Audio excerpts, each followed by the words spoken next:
শেফালির ঝড়ো ইনিংস ও স্পিনারদের দাপটে শ্রীলঙ্কাকে দ্বিতীয় টি-20তে হারিয়ে সিরিজে 2-0 এগিয়ে গেল ভারতীয় মহিলা দল।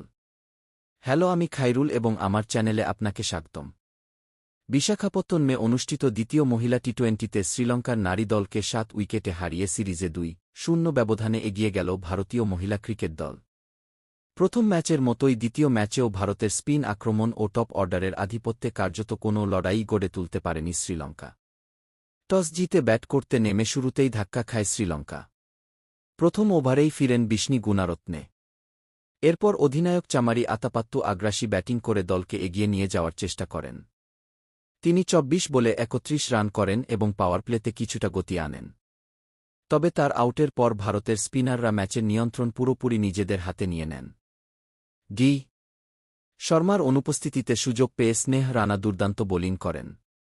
তিনি আতাপাত্তুসহ গুরুত্বপূর্ণ উইকেট তুলে নিয়ে শ্রীলঙ্কার ইনিংসের গতি থামিয়ে দেন। বামহাতি স্পিনার বৈষ্ণবী শর্মা ও এন শ্রীচরণী দুটি করে উইকেট নেন। শেষের দিকে একের পর এক উইকেট পড়ায় নির্ধারিত 20 ওভারে শ্রীলঙ্কা মাত্র 128 রানেই আটকে যায়।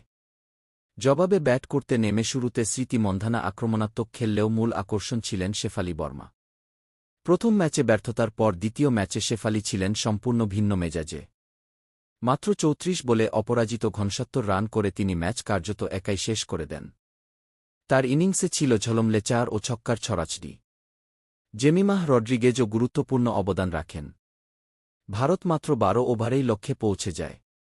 এই জয়ের ফলে সিরিজে 2-0 ব্যবধানে এগিয়ে গেল ভারত। বাকি 3টি ম্যাচ অনুষ্ঠিত হবে তিরুবনন্তপুরমে।